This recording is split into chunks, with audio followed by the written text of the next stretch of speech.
appreciation. There are many ways of looking at it. Yes, talk to me. I remember I'm the one who put up a post saying that when Chameleon knelt, the art industry knelt with him. But that comes from a fact that in Uganda, music is the most consumed form of art. And whenever people are talking about art, when you're talking about the creative economy, most people are thinking about music. Like they are not even thinking that there are other people that are doing other things. I see. They are thinking music. So when it's not just about Chameleon being a veteran, it's about Chameleon defining about 15 years of our entertainment industry. Like you cannot talk about 15 years, I think 15 years before 2015, that's going back to 2000 to 2015. You cannot talk about those years and you miss the name Chameleon. You know, it's such a heavyweight like Chameleon. If he has to, you know, show us the vulnerabilities that are dire in his life. What about those upcoming artists? In my view, for him kneeling, it came down to whatever we stood for, the celebrity culture they created, and the belief they had our parents finally look at art as something you can venture in. But then looking at the biggest person you've gotten from there kneeling. The same parents who ask us to kneel down as a token of appreciation, you know.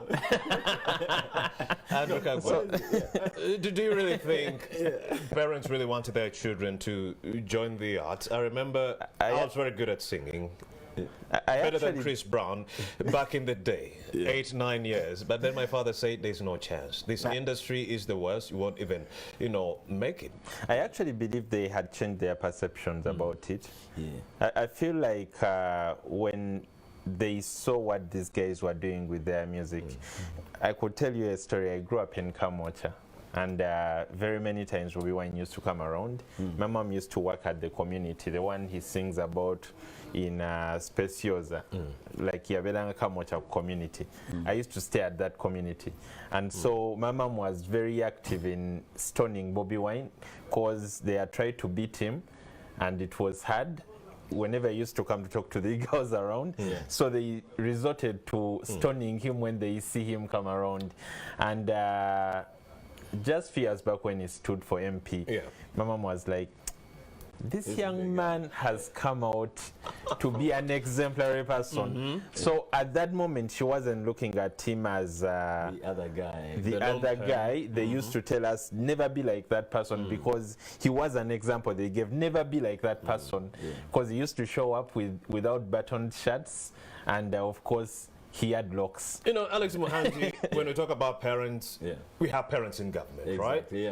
So would you say that the same individuals still have the same perception towards this industry, and that could be the reason 2 years on or 18 months later we haven't seen a full reopening of this sector because of that small bias these individuals have? Because we're talking about all the persons within government. They could be my parent, your parent, and his parent. So if my parent has that bias towards the arts industry, it could also be clear or a great statement to say that even people in government had some kind of bias towards the arts industry, and that's why we've been dilly-dallying the reopening of the night economy. I would say, I wouldn't say parents. I would, for example, say the main issue here is that people do not understand what the arts industry is. True. They don't have an idea. All they do, if you ask, for example, our Prime Minister, she would tell you, oh, I know a Chameleon, but they don't know what we go through to make it happen. We had an issue earlier where some guys, some event promoters said, oh, we are the ones who do events. Without us, the music industry, the art industry is not around. We are the ones who invest in our money. But it was not right. Because they don't know what the artist goes through to be seen, and then they come to hire them. You get? Some people like me, I do say comedy store. We do it for a living. That's all we do. As in, if I don't do a show, my brothers, MC Mariachi and his family will not feed. I have around 400 people that work with me there at the concert. If I don't do the concert, they don't eat. So it's not only Alex Muhanji. It's not only me. Exactly. So, and the government does not understand how that happens, because I've never gone to the government to say, oh, support me or do this. So when a pandemic comes like this, they don't have an idea. They don't know what we do to survive. It's, you know. So I wouldn't blame them. I wouldn't say it's the parents who don't understand what the artistry industry or the arts industry should look like. I would say it's just because nobody understands how it works, but everyone wants to eat from it. Everyone feels like they're on top of it, and even the people who decide for it, they want to put monies in their pockets, and they're like, okay, so it's now up to us to find ways out, to find ways to survive. Right now, if churches are open to seat 200 people, I would think people like us who do events to survive should also at least seat 100. Indeed, because I'm looking at the comedy store and I'm, thinking to myself, can there be some kind of observance of SOPs and we let Alex Muhanji and people like him continue with their work? I mean, we are letting over 200 people, 200 people, if you will, in the charges. So I would stop comedy store from actually going ahead to orchestrate its activities. But then, before you chip in, Andrew Kagwa, Mr. Muhanji, after 2 years, what is left to save? Well, the industry, I'm thinking right now, because our job is to take stress off people's heads. Indeed. To make people laugh. A very good factor that we've been looking for in this pandemic. People are stressed. People to alleviate stress. Their loved ones. It's been a minute. So I am thinking right now, if we said we started, it would create more impact than it did even the past years. Because right now people need us more than they needed us like a few years back. Because then it was like, oh, let's just go. But right now everyone feels like, I want to laugh. I need a laugh. So I'm thinking the day probably they say, okay, seat these numbers, it's going to be really huge. So there's really a lot. There's like we were discussing before we came on, and there's many artists that have shown up. There's many comedians who have, like they tag them COVID artists. There's many of those that have come up just because it's the creative environment. Yeah, even in that situation, some people will come up with great senses of humor. They're like, oh, let the people know about me. So there's really a lot to save and to push. Indeed. So it's not all doom. Andrew Kagwa, isn't it all doom? No. Well, okay. Like I would first want to go back on something. Okay. You see, the thing is, the people in government, it's not like they do not actually have children that are doing art, or that they don't understand. It's just that maybe the children that are doing art and belong to them are from a more privileged point of view. I mean, we shouldn't forget that the president's daughter did a movie. Indeed.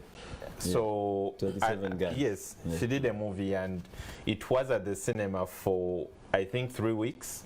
No Ugandan filmmaker has been able to put a film at the cinema for 3 weeks. So it's just that they are from a privileged point of view. And they have the financial muscle. They have the financial muscle. So they might not be understanding the problems the way we understand them, because for us, we come from a hustling point. Scratch. If a friend of mine is making a film and they need 2 guns on set, they will have to write to very, very many people. And then there is another filmmaker who will make a film and they will have an army on set.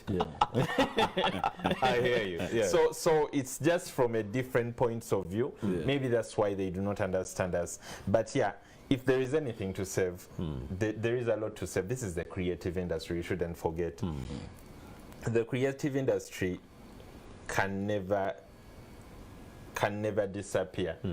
Like you cannot kill it, because it always morphs. It always finds ways of surviving, even in the hardest situations. And it has found a way to survive on the internet, but then government as of July decided, you know what, there's so many people on the internet, 12% levy on data. I understand that.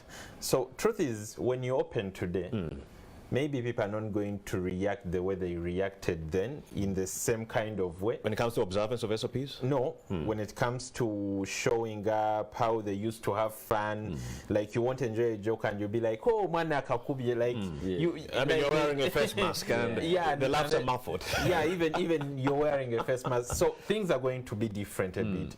But I'm so sure people are going to go out there because, one, people need something different.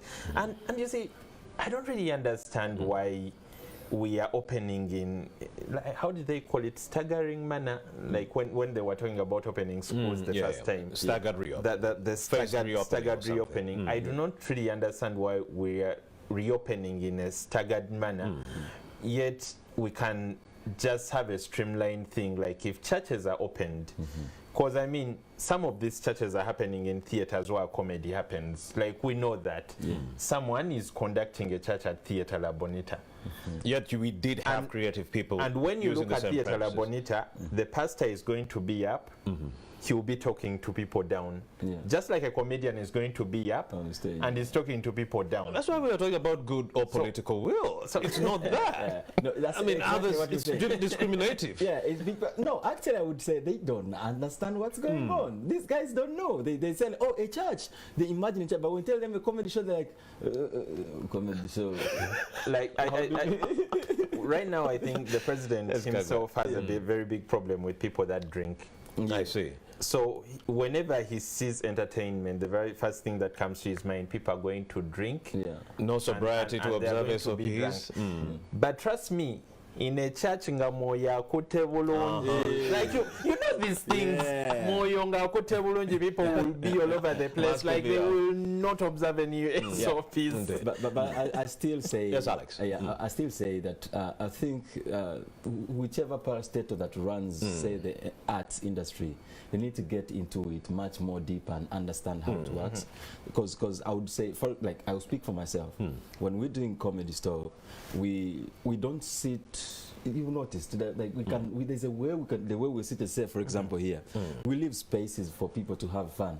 And if we were to follow the SOPs, man, we do it much more better than the churches even, because everyone is seated in their seat. You have a table. We can even say, I've seen how people do events I think somewhere out there was a video of guys in cages, like everyone has a cage, your family, 4 people in a cage. I see. We can as well do that, but for us all we need is to survive.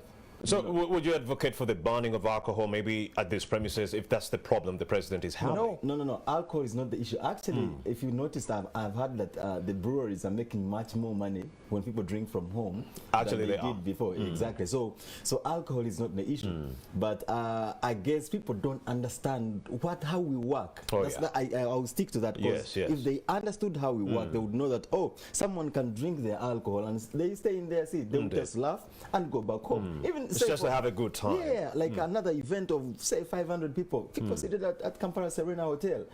You know, they're not going to jump on the tables, but, you know, you stay with your family, enjoy a show, let the artists come on stage, don't jump to the crowds. You know, that kind of vibe can work for us, because some of us do these events to survive.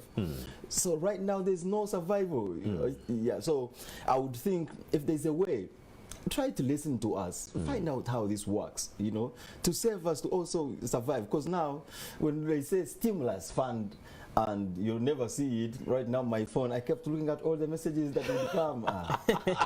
You waited for 100K. It's not working, and it's not me alone. You see, for me, when they say, oh, comedians should get this. So I registered over 800 comedians. None of them got. I don't think all of us, we didn't have the right SIM card that matches with our, you know, national ID, indeed. So there's an issue going on. So all I would say is that invest in us, invest in finding out how, because we pay taxes. Yeah. If we fail to vaccinate the 4.8 million people that the government is targeting to fully reopen, at least as of November, there's also a target of 12 million, and then we'll fully reopen in January. If we fail to hit those targets, don't you think, and we continue with this clampdown on the nightlife economy 2 years on, won't it kill? No, actually, what I would think, you see, the concerts, the artists, let's address what's on the ground. There should be an awareness plan before you even bring, because remember we had water being vaccinated into people's arms. So there should be, prepare us. Don't just wake up and say, oh, you need to get vaccinated. Everyone is like, they could give me water. They could be, you know, you've seen what has happened with AstraZeneca. Even the company that made the water said, oh, we are sorry that the vaccines that went in. No, it's so sad. So I would think that there would be an awareness campaign of sorts saying, guys, you need this. This is how Uganda works. You don't just wake up and say, this is me. No, you need to prepare the people.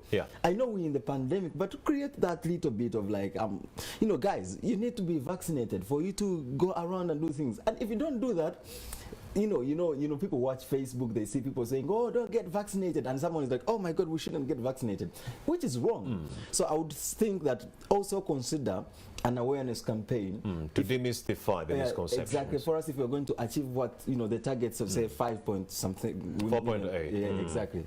So you see, personally, I think like this is the camera we talk in when we are assuring people. Yes, number 3. Yes.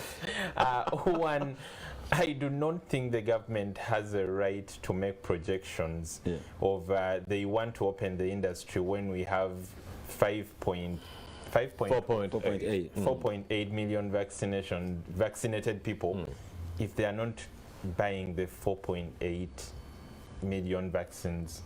If we are still banking on donations, like you're at saying the moment we are still banking on target. donations. We cannot make projections. Indeed. Like you cannot make projections to build a house when you're not working. Like you cannot make projections when you're not doing anything and you're just begging, because the people you're begging from are going to give you according to their will to give.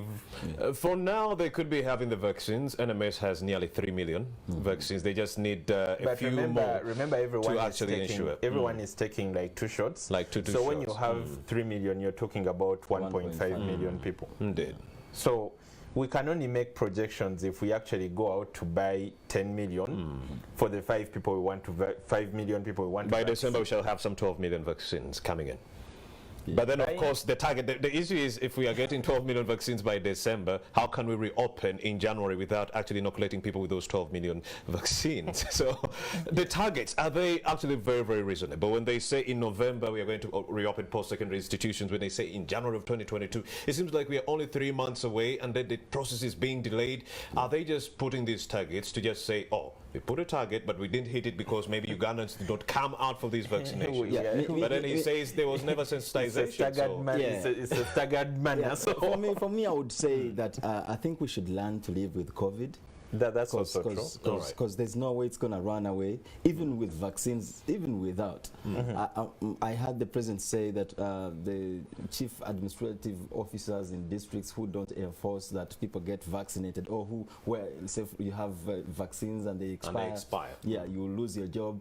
I think we should learn to live with it, because if you get we are about 42 million Ugandans, so that's a smaller number, it's a smaller percentage of Ugandans that are going to get vaccinated. So I would think that in case something like that happens, or maybe we don't hit that target, we should still do our job. There's also another recommendation, Alex Muhanji. Let's say you are conducting comedy store on Saturday. You can actually know, okay, I'm going to be hosting 100 to 200 people. And then 2 weeks earlier, you ensure that you secure 200 vaccines. Then you vaccinate these individuals who have already registered prior to this event, so that you ensure when they come around, they've all been vaccinated. Don't you think this is a good idea? Well, that's good. But still, I would say, whether vaccinated or not, it's better you have your mask on.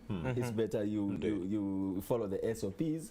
So personally, the main idea is vaccinating these individuals at those points where the event is going to be happening to make it better. Exactly. But now there are no events happening. There's one recommendation. You could go for that, but I mean, we're talking about a government that can stop your event because you did not get enough personnel, or you contacted the personnel late. They can have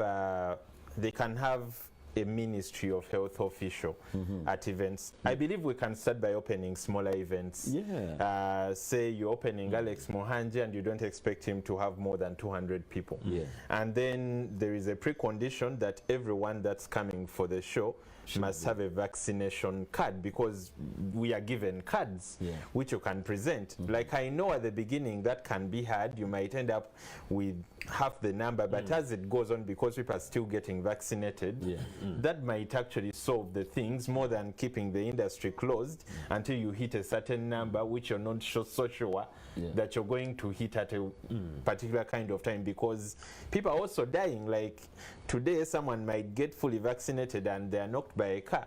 So we we are less by one vaccinated person, and they can't show up. so the good thing is there's good political will from the president. The president himself, Yoweri Kaguta Museveni, he said if the barmaids, the artists, and so forth, and all these people who conduct the nightlife economy are vaccinated, there's no reason why we continue keeping a clamp down on this nightlife economy. But then the problem is they are not united. When you talk about the creative industry, you saw what happened in Gulu when they were going to General Salim Saleh. They were not going as a concerted group. They were not going as a single group. They were going as multiple associations. So when it comes to calling for vaccinations, it's going to be hard because if you had one group, they would be actually working to call all the other artists or putting them together for the vaccinations. Now you have splinter associations, and it's going to be hard to ensure vaccinations among our artists and the whole chain.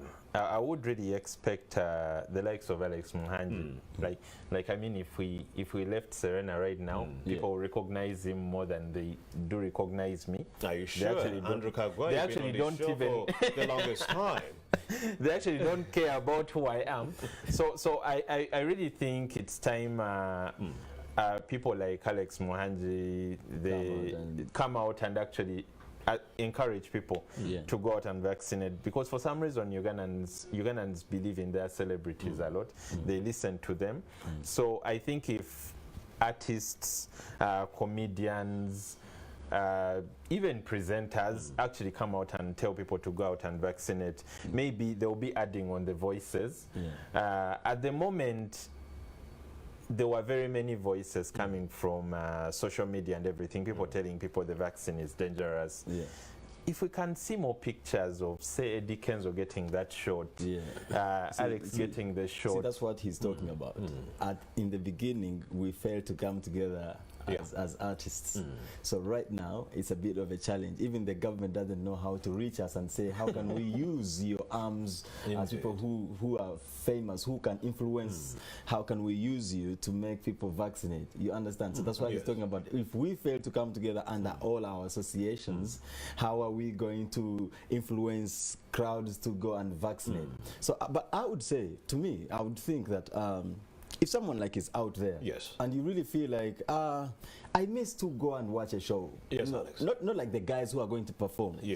It should be like out of like good spirit for you to go ahead and say, let me vaccinate. Maybe if I vaccinate, things will settle. We can hit our target and everything gets back to normal. And I call upon, like all the artists, wherever you are, whatever association you are in, whatever group you're in, let's all go and make this happen and let people know that it's your right. It's good to it's one thing to make the call to these individuals, but to go and converge where? That is the main contestation. We are calling on to these artists, everyone who is involved in the nightlife economy and the value chain, but to go and converge where? That is the main point. The bars, like I got my shot at a bar. And you got coffee? I heard they give you coffee. Yes, that's the other thing. Like we went to get vaccinated at a bar in Bugolo, because there are some bars that I think they're in a campaign with one of the beer companies. So they are vaccinating people from this band. It's so funny how you tell many of us, like, wait, let's go to, you remember the Fumaga Tomato? You tell someone, let's go to the Fumaga Tomato to get vaccinated, and they're like, oh, okay, I'll be there.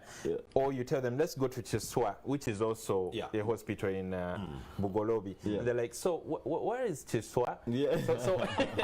And they're just next door to each other, So I was shocked by the number of people that actually turned up at a bar to get vaccinated. And I think in a day, the budgeted number of vaccines was done. Wow. That's how much people showed up. And let me ask you, people were having like, what were they, coffee after, or they would go ahead? Because you're not supposed to drink like in 24 hours after you vaccinate. So no, they were not drinking those hard drinks. So what is so even alcohol is not they were taking coffee, tea, milk. Please, when you go to these bar points, do not order for a beer. They won't sell it to you. They are not open, the bars. They're still under lock and key in that regard. Andrew, I still stand by my point. As long as these artists are not united, it's not going to catalyze this whole process of vaccinations or speed up this whole process, because they do not have a center where they can converge. But if they had maybe the National Theatre, and that was the main center for all creative artists. They would know this is where we are going to converge. Government earmarks a certain number of vaccines. We put them there, and then we know this whole week we are vaccinating only artists. And then in a month, we are fully reopening the whole nightlife economy. But as it is, Romeo, there will be maybe 5 artists who will go to a particular bar, and then 10 artists to a particular bar, but not the whole value chain. It is very hard to unite artists because art is very spontaneous. I could tell you probably in 2000, I wasn't active in the industry. I was a child in school. But in 2000, probably some people did not think comedy was an art in Uganda. That's true. There are people that didn't think dancing was an art. So art is very spontaneous. When you call artists, you will have a burden of explaining who an artist is. Because there's a person who is out there doing his craft and he believes what the other people are doing is not art. I hear you. And that's the nature of art, not just in Uganda, that's world over.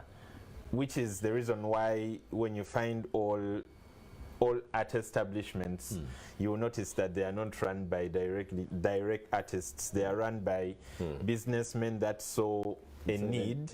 Let me support.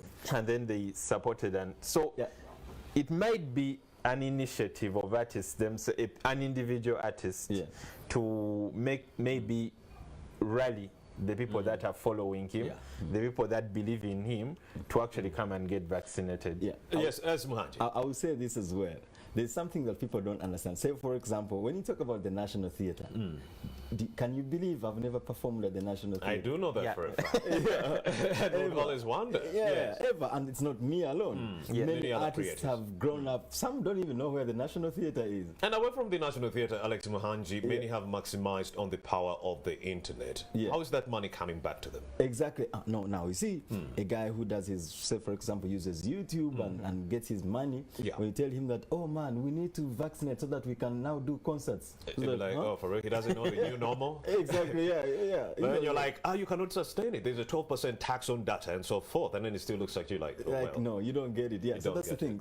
It's a different craft. So me, I would say, for us to achieve this, the government has to come to us with an effort of how do we, as we go on, how do we support you to influence massive crowds to come and vaccinate. I see.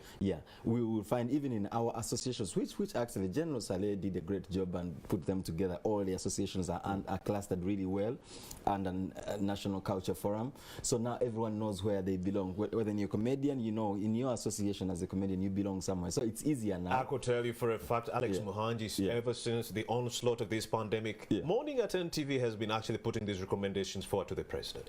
Please use the people in the non-sciences industry. People like Alex Muhanji, the artist, Bobby Wine, Baby Cool, the artists, so that they could rally people to actually adhere, first of all, to the SOPs, because we are now talking about adherence. Now it is the vaccinations. They've still refused to bring you on board, and one could categorically declare, based on those factors, that government is no political will, good political will, to go ahead and engage people within the arts industry. Could it be the political side, the fact that we have Bobby Wine and all these other artists joining politics? Let's not shy away from this conversation. Could that be because you are the silver or magic bullet, but then government is like, we want to look that side because of politics? And that's a big challenge, not even just about vaccination or any other, even these other events that go on, that where you need like massive support. And you know, if someone holds a placard, he's going to drive millions of people to go ahead and follow suit. So we call up to, you know, like you said, if we just say we're calling out to the government to support us, they might not to, but we have to, because that's the only way. They are governing us, you know. So we ask them to really come to us and let us work with us, and we can make this happen. We can change society. All right, that is Alex Muhanji, proprietor of Comedy Store. Let's get some parting shots from Andrew Kagwaya.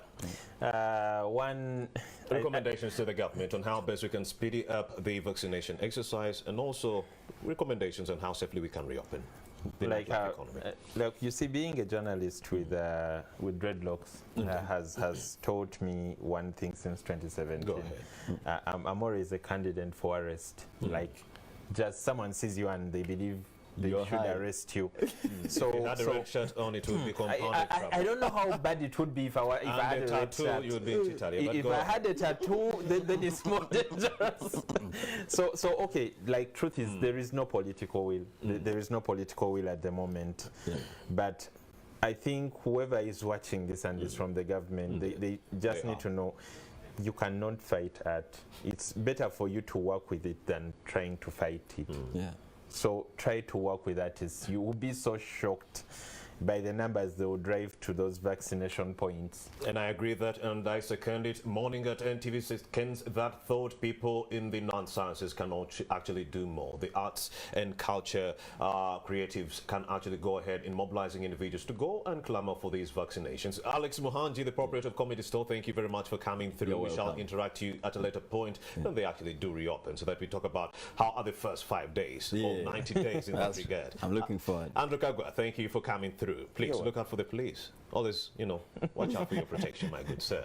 All right, my name is Rami Busiku. This is Morning at NTV. If you are an artist, please go and get vaccinated. As long as you are part of that value chain of the nightlife economy, vaccinations are the magic bullet. Let's take a breather. We'll be right back.